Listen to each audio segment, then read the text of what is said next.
Good morning, good afternoon, good evening, wherever you are in the world. Today we've got an awesome guest who's going to be sharing some tips and giving an insight into his journey in the fitness industry, which is a really fascinating one. So we've got a vast amount of experience, over 13 years of experience in the fitness industry across a broad range of areas. And Paul is also an athlete too. He's a footballer and plays at a higher level and continues to play at a good level. So welcome to the show, Paul Oldham. Good to have you. Thank you, Jimmy. Cheers. Good to see you. Good to see you. Yeah, no, likewise, mate. Likewise, and it should be a fascinating show, definitely. So I guess the first question people are probably wondering out there, any people getting into the fitness industry or looking to get into it, what motivated you, Paul? What got you into the fitness industry? So I'll take you right back to when I was 14 at the time. Well, 14, 15. I just left school and I was going on towards college. So getting towards 16, and I was at my school college in Garstang. Okay.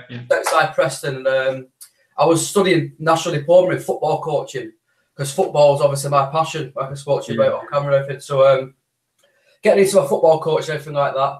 And I had a big fear of public speaking, so I was very scared about doing things in groups and that type of thing. And they actually bottled my level 2, so I actually backed out of doing my level 2 football coaching. It's mad looking back because I'm very comfortable now, but just talking in front of about 14 people, I actually dropped out the final stage of the assessment.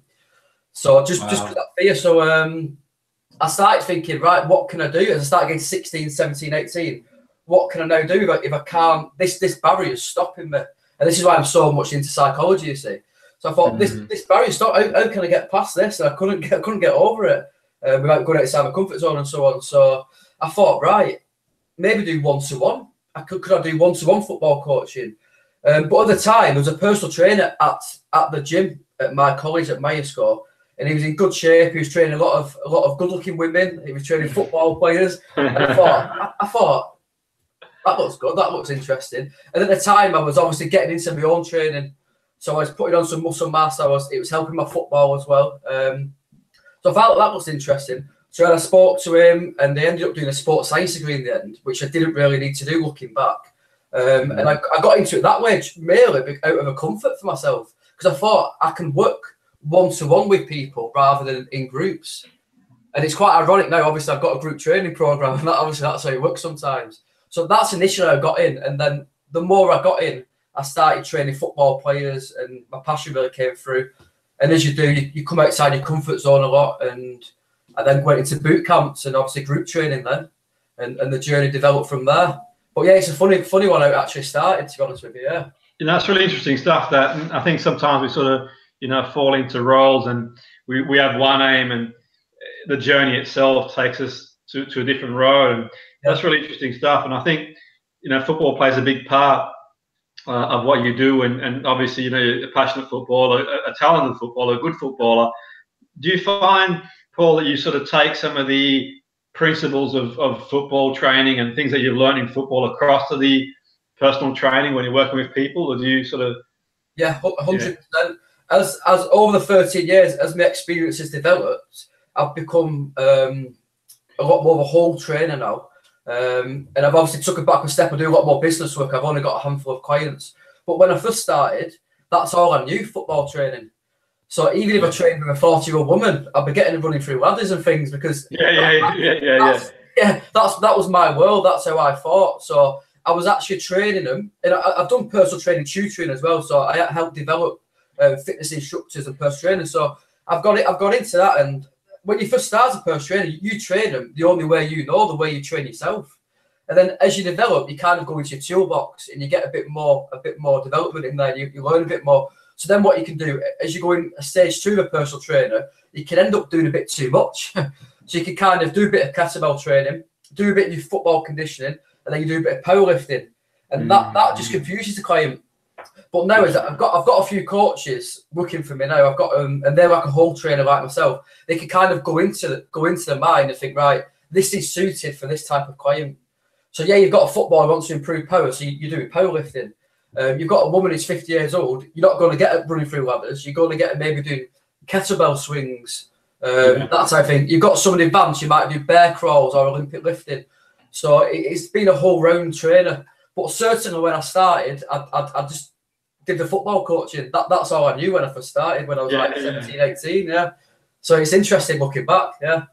Yeah, that's fascinating stuff. And I think if nothing else, it's sort of like it makes it diverse. And many years ago, I was based at a fitness centre in Surrey, in England, near London, and it was quite exclusive. It was like we trained a who's who physically. I'd also do mental skills too, and we had people coming in that was from various backgrounds, celebrities, just sports people. We also used to work with some of the premiership clubs in the area too. And one of the things that we used to do is do, like you said, some of the football stuff with the general person of the street. We'd do like ladder work and hurdles and bounding, and they loved it really, and it just gave them diversity. So I'd set up like little circuits, Paul, that they'd never seen before, and I'd get the football out, and I'd have like a 65-year-old dude throwing the ball at him and kicking it back, and they used to love it because it gave them diversity, but also adaptation. It was different to what they'd done before, and it created a buzz and an atmosphere really, and I think that's great stuff to do that. I mean, I've been to your gym obviously a couple of times. I've run a seminar there. I really enjoyed it. Body Influence. What I like about the gym where you are, Paul, I've got to admit, is that for me sometimes gyms can be an intimidating place. I mean, I like yoga, for example, and I've done yoga for a while now. I'm not an expert, not a master. I just do it because it keeps me supple, and I've got a few injuries here and there. But sometimes I go into some of these yoga places, it's like a competition. And I don't go. It's like people putting their legs up here, and you've got people half my age, showing up their bodies. I think I can't be doing that, type thing. So I kind of sort of learn what I need to learn and go away. But what I like about your atmosphere, you go in there, you're welcome. Yeah, there's people in there that it's got a good buzz, and it's not intimidating, And did you create that atmosphere yourself intentionally, or did something that just happen? It's worked out really well because that's what we wanted when we first started. We wanted to create a nice community, and we don't want to be a gym. We want to be just a fitness centre. So you can come and do whatever you like. But our philosophy right from day one, so 6 years ago when I created the company, was leave your ego at the door. So we don't really let people come for the one-off session. The pay-as-you-go prices are actually quite high. We give people a free taster to come in, try the sessions, and then the value is in the monthlies, because then everybody knows each other. So you can come for a one-off session, but you have to pay a lot more than you would for the groups. So the value is in the groups. So we've got a nice knit of 50 members now. They all get on. They all know each other's names. The coaches know the people's weaknesses and the strengths, what weights they're lifting, and so on. So we have created it, and as we just took over a new gym in Bury, that was already there as well. So it fitted in with Denise's philosophy, and we took over. So that's obviously how we've attracted it through my thought process and my visualization. That's how we've come together, which has been brilliant. Really, it's really fitted in, and obviously it's nice and bright and vibrant, which is good.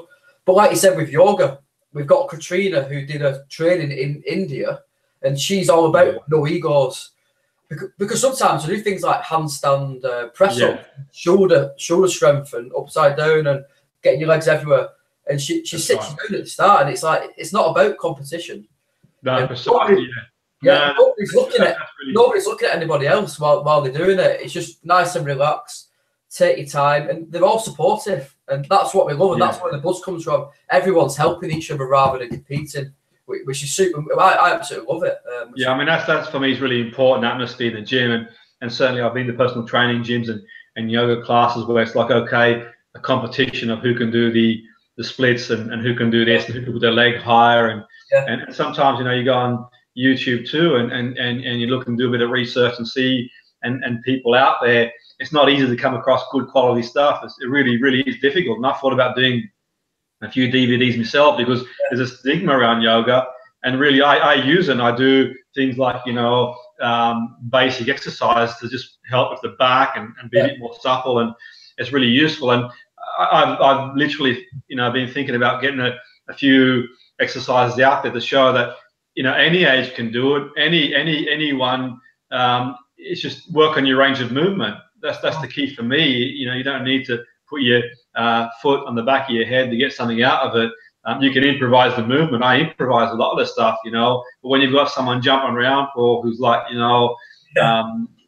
really, really supple and that sort of stuff. It can be intimidating for people.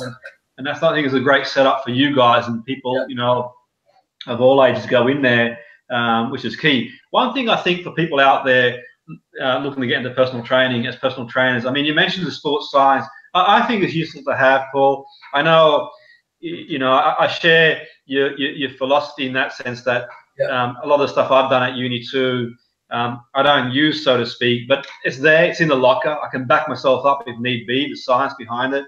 But obviously from a practical point of view. But one thing that I found is, you know, you could be the best personal trainer in the world. You could be great at what you do. You could be the best coach in the world. You could be the best practitioner in the world. The challenge for me is having that business acronym. I mean, you know, I've worked with gyms for a while now. I work with a few of them, and you guys in the fitness industry, I would say most of you are really, really motivated. You wouldn't be there. You love what you do, you know, and it comes through. And I think the challenge for me is setting it up as a business. You can be the best trainer in the world, but if you don't run as a business, you won't survive. It's completely different. I'm on a business mentorship with a quite well-known guy who's done really well, and he's been doing it. He's been doing it 25 years plus. So I actually joined a mentorship program 2.5 years ago in Manchester. Wow. So there's 35 of us on it, and we're all at different levels, and we all start at different times, and we all get together and network and share ideas. So whether it's payment systems, booking systems, websites, marketing, whatever it is, because you just don't know that when you start, and a lot of it, great point. A lot of it you're learning as you go along. So like I said, I've been in it a long time now, officially 6 years with Body Influence, and I didn't know half I do now. Obviously, when I started, I just was good at coaching, and I enjoyed getting people fitter and boosting the confidence and helping with anxiety, things like that. And I've just developed as I've gone and further, and I've kind of learned a little bit each day. Every week. Because all of a sudden you go into it like on a basis, say you got 30, 40 clients that you're training, and you go into it, and all of a sudden you've got to balance the books and invoices, and you've got website stuff to do, you've got health and safety, you've got all these issues that you've got to do, and then you end up doing everything but what you wanted to do. And I've seen so many people do it, and I won't name the name, confidentiality, but I worked with a training organization years ago, and they're doing well now. They're really, really huge now. When I first went to India, I don't put their success down to me, by the way. I delivered some sort of NLP stuff for them to sort of change things slightly. But I thought at that point that they were really motivated trainers. But I mean, they were quite fortunate, like yourself. They had good mentors in business. I think that really helped them a lot. But the challenge was, Paul, they'd sort of hired gym premises, and the problem was at the time they'd hire gym premises, and then out of nowhere the gym would say, well, actually, you know what, we'll move the goalpost now. It's going up.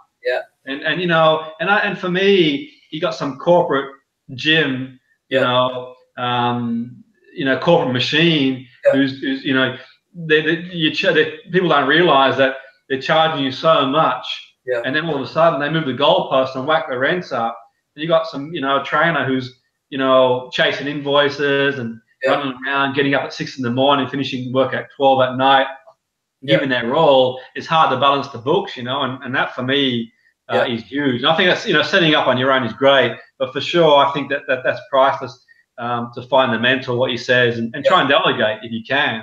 100%. I've learned so much, and not just off the person in charge of it, off the people on the program who are actually doing what I'm doing, but in different areas. So there's coaches from Manchester, from Didsbury, from Wigan, and they're all doing what I'm doing in different areas. So we help each other, and we get together once a month and kind of, it's good to talk about it. Like if you put your prices up, you're changing your prices, you've got a new booking system, what payment system are they using, what am I using, and so on. And it does in it, and that's why I've only got a handful of clients now, because I couldn't actually have more than, say, 10, 12 clients at the moment. With doing all the other stuff, because as you know yourself, you're working in your business or you're working on your business. Precisely, So I'm very lucky today. Obviously Wednesday, I've no clients, so I can do things like this. I can do some work after. I was speaking to you before. I'm going to go play snooker, even though the weather's nice. You're going to have some leisure time for yourself too, But that's where the balance comes in, and playing snooker for me is something I enjoy. Like I enjoy football. That's actually a coping strategy for stress for me. Meditation, isn't it? It's absorption. I think so too. Meditation, because as you know, my mind's ticking all the time on, should I put that class there? Should I add a boxing class in? I hope that client there is happy. What about that new coach who's going to take over your class? How's that going to work? And things like that. So snooker and football, I just switch off and I enjoy it. And it helps that balance. So that's key. But it's where psychology, NLP, hypnotherapy, all that helps you massively. Yeah, so I think so. Yeah. Understand your own mind. It becomes a hell of a lot easier as it would if you didn't understand your emotions and your mind. 100%. Yeah, and that's the thing. And I think sometimes people sort of have this misconception about it. They kind of think that it's intrusive, where you can sort of blend it into what you do. And many years ago, one of the ways I got my breakthrough into football as a conditioning coach was using NLP. And one of my first professional football clients was a lad called, well, I was working at a gym in Surrey, exclusive personal training center, and I was doing NLP coaching and fitness training. And I took a player under my wing. I'm not sure if you remember him, Carlo Nash. He was at Crystal Palace, and you know, really nice lad. He played in non-league and got back into professional. He played in Rosendale for a while, yeah. That's right. And the owner of the gym, he had the contract with Crystal Palace at that time, doing their conditioning work. And I sort of like, you know, bounce with the owner of the gym, have ideas, share ideas, and he sort of send plays to me individually. As you do, and Nash was one of the first players, and I used to work with him one-to-one, and he used to come in and we used to do conditioning work, and you know, and whilst we were doing all that, I was sort of using the NLP stuff and sort of not in an intrusive way, in a way that you just subtly, you know, and just communication, you know, goals and process and visualization, and not saying, well, you've got to sit down and do this. While I was doing bench press, and I just say, visualize yourself doing more on bench press. Now visualize yourself jumping higher on bounding, and I'd be using it in a subtle way. And I'm not putting his sort of career success down to me. There's no, you know, he was a very talented athlete and he did well. But I'm saying that it all helps, you know. And for me, thereafter, I'd have other players too I'd work with, and that was kind of my breakthrough for the game, because teams were wondering, what's he doing? Yeah, you know, he's getting these players and he's working with, and they're sort of here. And all of a sudden, the athleticism is going there. And I sort of, what I do, Paul, I get fitness levels. And so, okay, these are the targets we're going to aim for. You know, bleed test, double jump, vertical jump, and I'd really focus on those. And I think that's really important stuff. And like you said, I think, you know, using it in a non-intrusive way, the NLP and that stuff is quite useful too, to do as well. So in terms of, you know, it's that time of year now, summer, the weather's been beautiful. People all want to get in shape now. They've left it last minute. Do you get a mad rush of people now, Paul, like looking to sort of in 2 weeks try and get the perfect body? Or? Yeah, of course, 100%. You always get that. So in the past, we've done a lot of like boot camps. Yeah. But at the same time, like I said, I stick with my philosophies. I'd rather have a tight group of say 80 members and they all get on. There's no egos than 400 people. And it's affecting people's training. Not everyone's happy. So I want to build it very steadily. So we'll get on Facebook. Obviously, we're dropping 2 in numbers. You get maybe 8 or 10 inquiries a week at the moment. So they'll come through, and then it's getting their numbers. So we'll ring them and check they're the right fit for us, and then we're the right fit for them. Yeah. We'll offer a free taste a week. They'll come and try the sessions, and then they'll obviously maybe commit to pay as you go, or they'll commit to the membership. We've got different packages available. But we'll do things like boot camps where we can all get together, maybe like a little pay-as-you-go thing. But I don't want to add too many members too soon either. I don't want to spoil the experience for the current members, if you understand what I mean.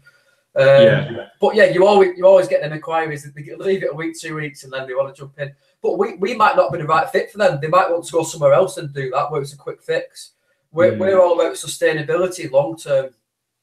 So we want people to with us 2, 3, 4 plus years. And we're going to build it steadily. So we're not necessarily the right fit for the ones who want to just boost it for a week or 2 weeks, even though we can help them, if you understand. Yeah. I mean, that's the thing. And interestingly enough, Paul, your thoughts on this? I mean, for me, people like sometimes they start training and they start thinking they can burn it off. And, you know, I overhear things and you know, I mean, I haven't, like, I eat, my goal is to eat well during the week. During the weekend, I have whatever. And I was I went to the chippy on Sunday night, as you do, and I could hear someone saying that they're gonna walk what they eat off, because there's a lake near where I live, and I felt like Buddy Ian saying, you have to walk around that lake about 1 million times to burn that bag of chips up as you do. That's it. Well, that's it. It's understanding calories. So we're all about education. So we'll do the body fat with the calipers and the measurements. We'll look at the food diaries as well. So it's all in the package. We want to educate them. So even not with us in a year's time, we want them to understand about calories. Because as you know, it's calories in, calories out. Precisely, yeah. Exactly. It's all right being deficient by 400 calories Monday, Tuesday, Wednesday. But then the other days, if you're having pizza, cheese and beer and so on, and you surplus on your calories, then on the average that week, you might be 600 over. So you're actually going to put on weight and body fat. So it's just a calorie deficit.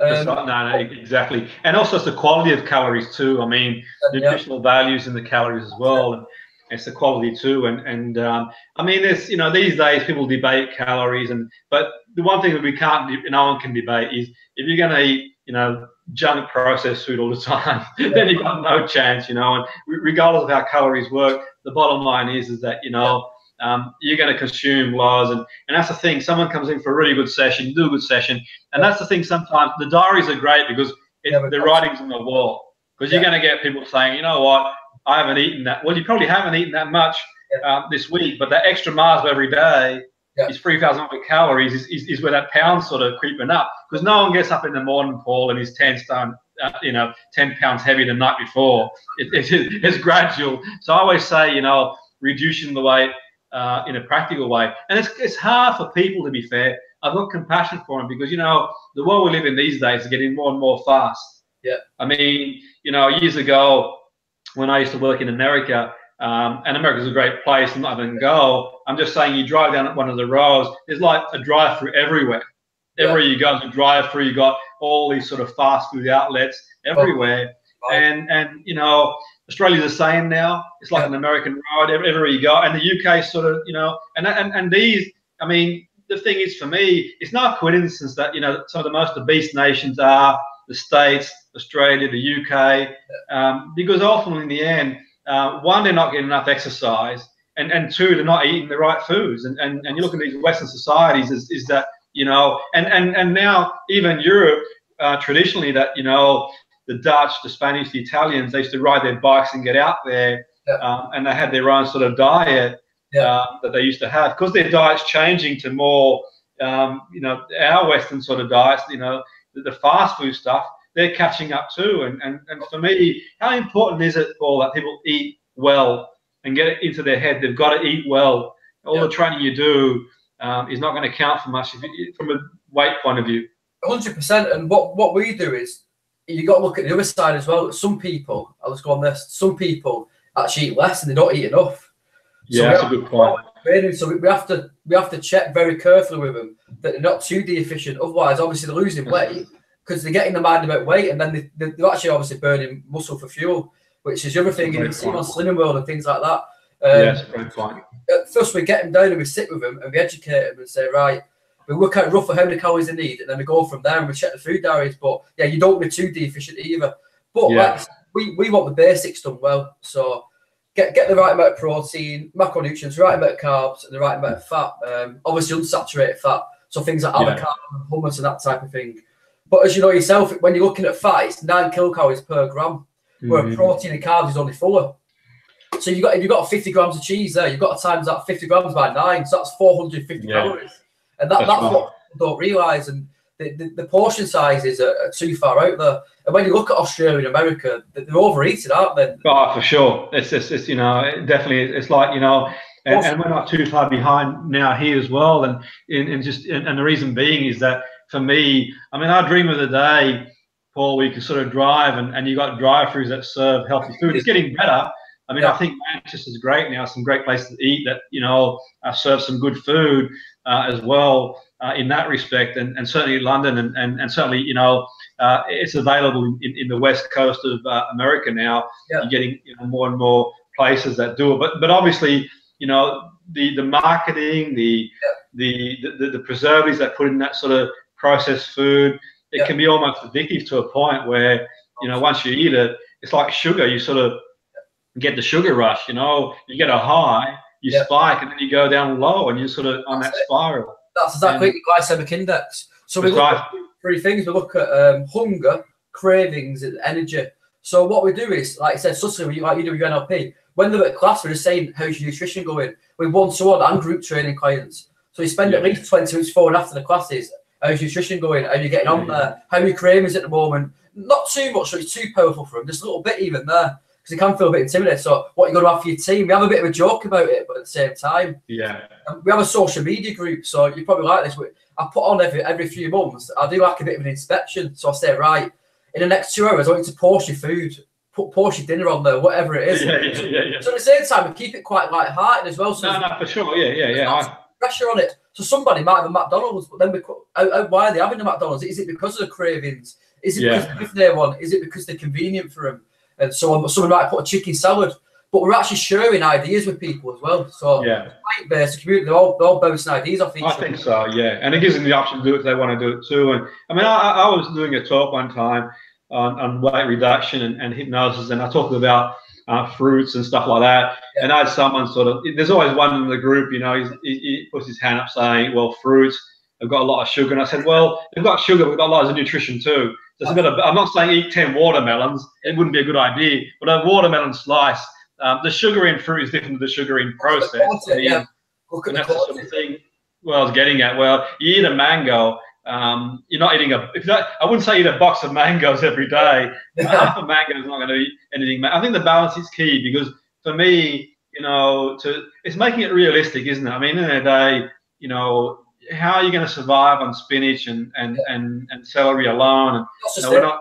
Not sustainable to do that. And that's what we tell everyone. It's all about that sustainability. So when they first start, small changes. Don't suddenly cut out them 10 pieces of toast. Maybe cut it down to 7. If you're having 5 beers on a Saturday, maybe cut it down to 4. Just small changes for the compound effect, and then throughout time, you'll be superb. And you look at it from a year later, you haven't changed massively. But you know yourself, you can't just change. Suddenly start eating chicken and veg and salmon all day. From what you was having before, which is pizza and beer. You've got to do it very, very subtly, very, very slowly. And that's what we put across to people, the sustainability, which is one of our philosophies. But we also obviously talk about the emotions again. We say your emotions are getting the better of you, and don't buy the food in. If you've got crisp in, you obviously got to eat it. If you're getting home from a session or you've been working all day, if the crisp are there, you're going to just grab them, aren't you? So maybe buy them at the weekend or put them out of reach, and maybe get dark chocolate instead of the full fat chocolate and the high sugar chocolate. Maybe get pop chips, which are low calorie chips, low calorie crisps, sorry, less than 75 calories per bag compared to other ones, which are 300. So it's small changes. And we also get them to look at looking at how they're feeling. So I want them to think about how it's going to make them feel rather than the taste. That's a good point. Yeah, it's a good association. That's a good point. It's all right saying McDonald's tastes nice, but then you're gonna feel horrible after. Yeah, after you've eaten it. Yeah, exactly, precisely. So how is this food gonna make me feel? If I have a chicken salad now and a green tea, for example, I'm gonna feel absolutely brilliant for the next 2-3 hours, as opposed to having a Mars bar. So it's long term rather than short term feelings. I think so too. And I think for me, I mean, you mentioned there about the training, varying it. There's you know, people talk about strength training, aerobic training, and that sort of stuff. Really, you know, what's what. And I mean, sometimes people, what they'll do, they're afraid to do strength training. And I mean, strength training's got loads of benefits, obviously, depending on the individual. I mean, obviously, you know, I'm not recommending anyone do anything really, because they've got to consult their physician if that's the case. But I think for me, there's value in strength training. There's many benefits. Muscles, joints, and that sort of stuff, really. And I think also from a point of view of increasing metabolism, from that point of view, is useful too. Sometimes people, what they'll say, they're afraid to do strength training because they don't want to build muscle. I used to hear people say sometimes, I don't want to look like Schwarzenegger. So you got no disrespect, but you got about as much chance of looking like Schwarzenegger on you know, training 2-3 days a week for an hour as I've got, you know, flying to the moon. Just don't worry about it. That's it. And it's knowing your build, isn't it? And that again goes to education: ectomorph, mesomorph, endomorph. You have your rounded build. Some people put fat on a lot easier. Some people find it very hard. And you'll have some friends who are very, very slender and they look shredded, they have no body fat on, but they actually, what's quite ironic is, and it doesn't really work well psychologically, is the slender ones want to put on muscle, and then the bigger ones are looking at the slender ones thinking, right, I want to be like them. I don't want body fat. So it's acceptance of your build. So if you are looking, you may be like Rafael Nadal, the tennis player. He burns body fat very quick. He puts muscle on very easily. Yeah. He's in brilliant shape. He's just very lucky with his genetics. Like, I mean, he's struck with genetic lottery, isn't he? Yeah, for sure. Yeah, don't get me wrong. They obviously work hard to a certain extent. Oh, no, for sure. I agree. Yeah. Arnold Schwarzenegger obviously has a lot of protein. He's very, very dedicated, but he puts muscle on very easily, doesn't he? Precise. So, exactly. A bit like The Rock as well. He's very famous, isn't he? Yeah, exactly. Yeah. Not suddenly going to look like The Rock next year. Because in 6 weeks, 6 weeks training 2 nights a week. You're going to have to... That's marketing, isn't it? And that's where it's quite disappointing with other gyms. The marketing can be a bit misleading, and you can't. It's a bit of false promotion in a way. But that's the thing. I think for me, definitely. I mean, there's so much fads on the market, and I mean, I've never really been a big fan of supplementation, and obviously unless it's necessary, and you sort of see a dietitian and they say otherwise. But I've never really been a big fan of the stuff you see. I mean, there are stuff, it's all within reason. I think for me, it's what you want to get out of it, but the claims and all that sort of stuff, it never really, at the end of the day, it is what it is, It's like, for me, there's no substitute to just working, putting the work, you put in the effort in, and you put the effort in, you reap the rewards, You put the effort in, you balance your training, you find what works for you, you can combine it too. I mean, I think for me, what's really important too, Paul, is that to follow it up outside the gym too, so you're going into the gym for an hour, but then equally when you're outside, go for a walk around the lake, go into the countryside for a walk, and just changing your lifestyle. Because I mean, psychologically, the endorphins that you stimulate when you're active is phenomenal. It's got so many benefits. And I think for me, training is not just about weight reduction. It's also about feeling good mentally and physically. I mean, I could rattle off a number of benefits through training. I mean, nothing's a guarantee. You could be, the healthiest person in the world, and genes, environment play a part in things. But for me, I think that one of the things that gets overlooked a lot is just feeling better. Walking up those stairs, playing sport with the kids, going shopping and carrying bags, and just feeling better, and I think for me, sometimes so much emphasis these days, Paul, and I'm not against people wanting to look good if that's what they want to look like, but also there's so much emphasis these days on people, looking this way, and they forget about the health benefits, around blood pressure, around heart rate. If you can knock your heart rate down 20 beats per minute from 80 to 60 resting heart rate, that's 20,000 less beats stressing your heart every day. And stuff like that is phenomenal. Bring your blood pressure down. And I'm not saying that's going to happen for everybody, and I'm not saying that that'll work for everybody, but we know through science that there's so many benefits. Less risk of getting certain conditions as well. So you give yourself a better chance. But equally, in the end, yourself, Paul, when you get up in the morning and you do an exercise session, you are set up for the day. You're ready for it. Yeah. That's it. It's having you set up for the day, and I do it personally. So a bit of exercise, even if it's press ups or a little walk, you might have a coffee, a herbal tea, whatever. You can gratitude list, and you can write down maybe 2 things you want to achieve out of that day. I'd say to everyone, because I do a lot of personal development coaching, and I say to everyone, set yourself up for the day, have a little 5-step routine. It could be a shower, have a healthy breakfast, Weetabix, maybe scrambled eggs or whatever, plenty of water, exercise, and then a gratitude list. And that day, then, a bit of visualization, it'll set you up for the full day. Whereas obviously, a lot of people, they get up late, don't they? And then they rush in, they're already behind, they're driving in traffic, and they're getting a bit stressed already.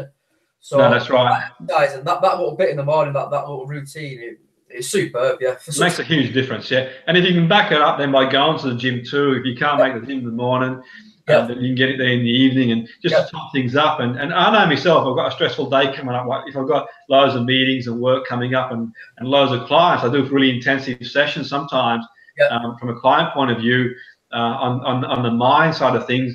I just find myself, if I sort of have a big green juice in the morning, you go for a walk, put some motivational stuff on there, take some time to work on myself, even for half an hour, then I'm pumped. It's like, come on, let's have it, I'm ready for it type thing. Let's do it. I know everyone's circumstances are different. Some people, it's not as easy as that.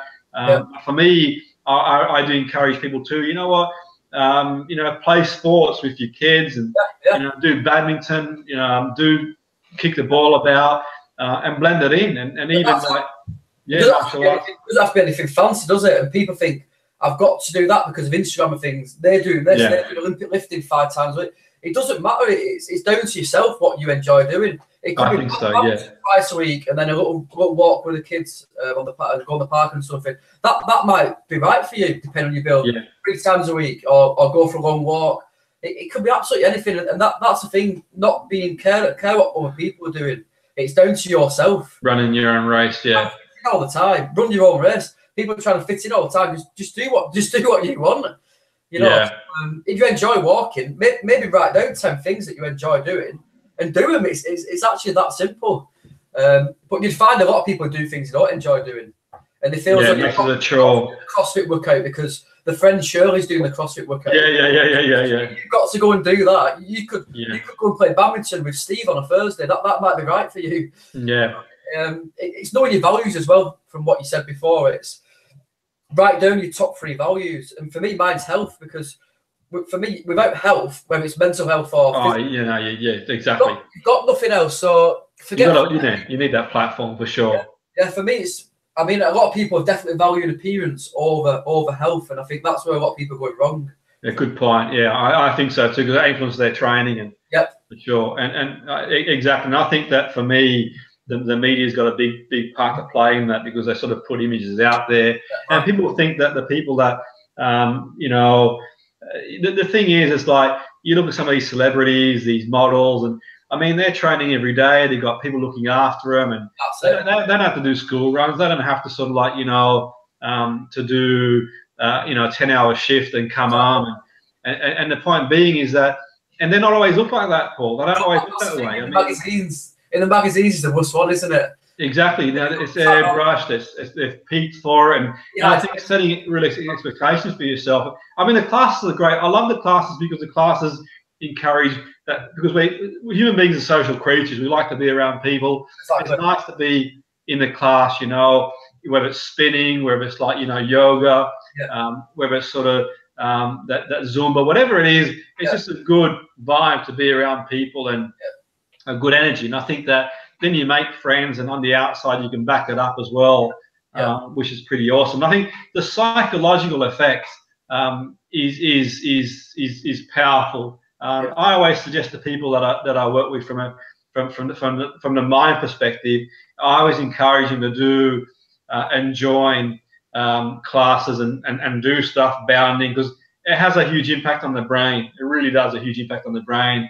chemicals and that sort of stuff, really, that are powerful, which obviously you're aware of. And I think that, nothing's the answer, nothing's panacea. For me, it's about a bit here, meditation, a gratitude list, going for a walk, doing gym, because life's going to hit you every now and again. We all have situations where we get hit hard, and I think it's important to have a baseline, whatever that is, and just, run your own race. I mean, for me, the other thing I was going to say too, Paul, and I've got one myself, one of these, fit monitors sort of thing. I think sometimes people get a bit too obsessed by it, to be fair as well, and that's the sort of.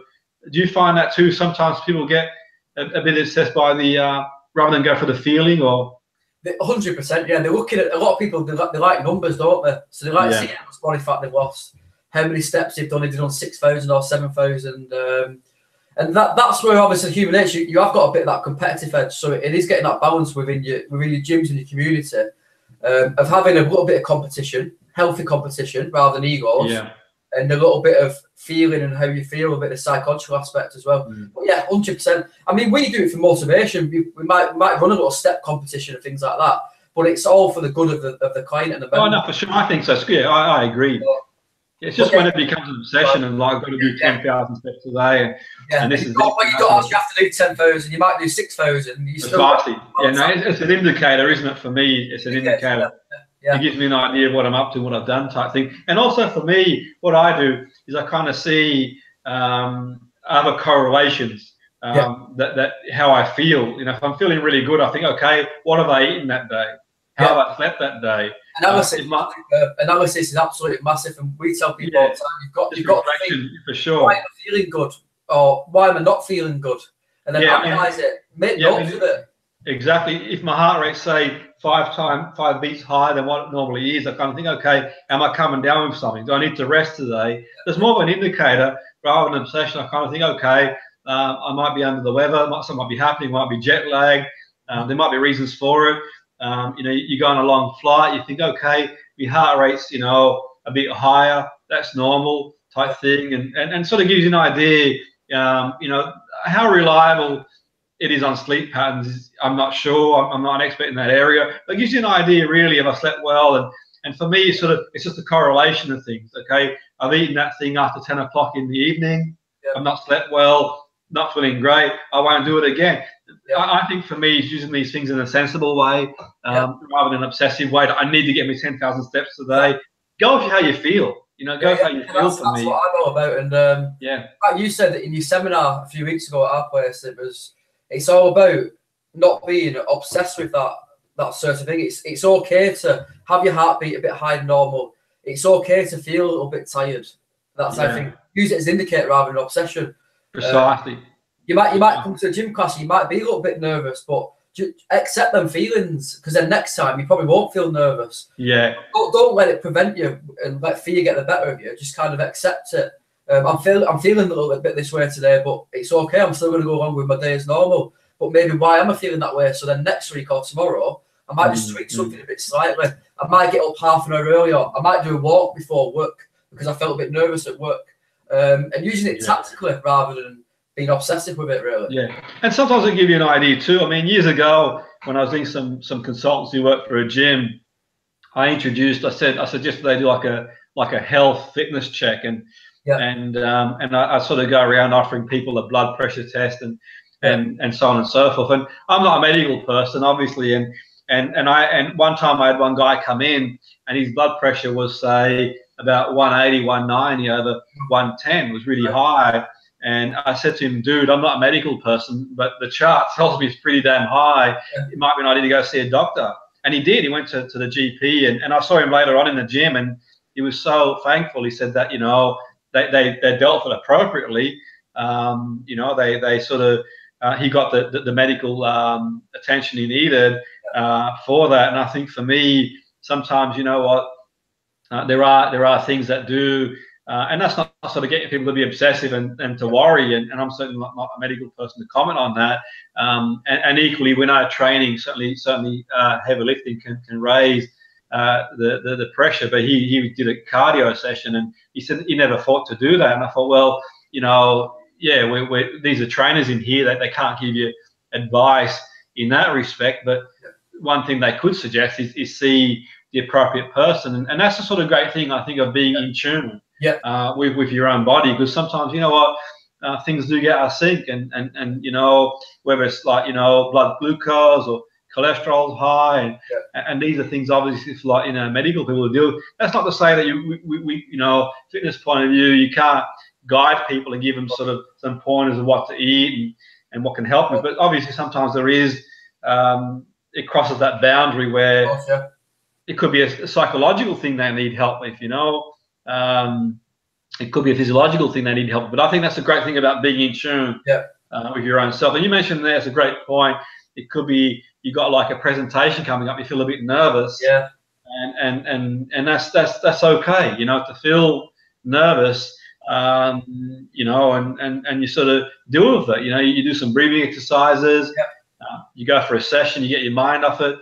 Then you go in and give it a good go. I mean, I'm a big believer in mind-body being one system, and some of the exercises I do involve breathing, but also calming down past the nervous system. And people think, okay, what's he doing all that for?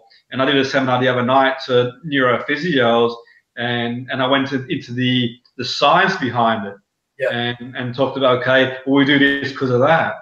The biochemistry changes, and sometimes people these days, years ago, I always say to people, Paul, 70, 80 years ago, if you told people going for a run, that look at you like who's chasing you type thing. Now we know, it's good for you to do physical exercise in that way if it's appropriate, but these days when you talk about doing meditation, yoga, it's almost like the sort of reaction. It's just like people, what's all that about?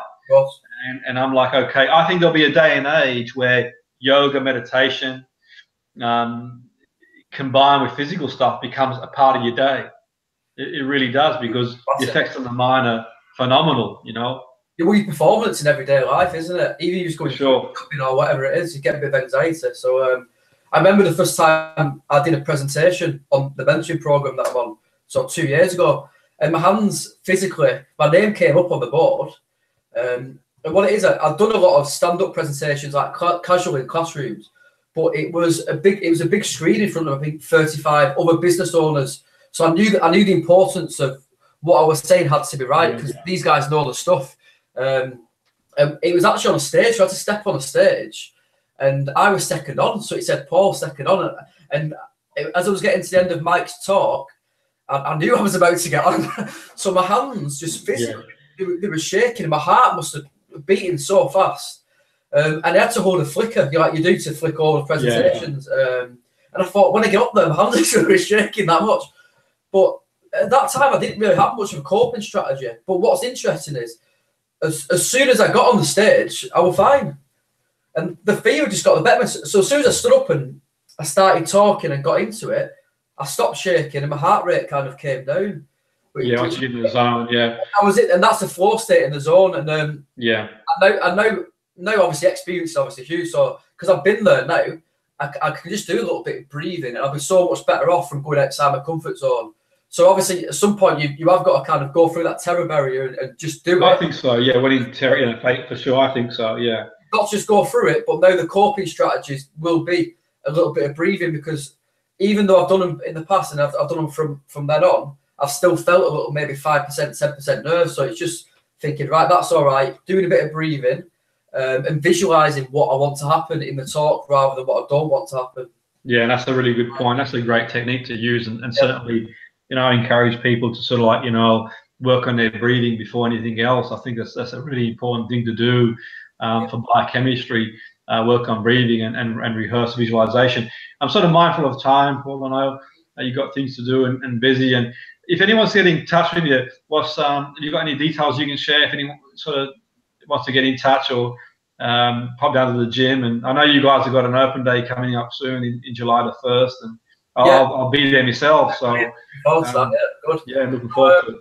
Yeah, so on Facebook you can get me on Paul Oldham, so OLDHAM.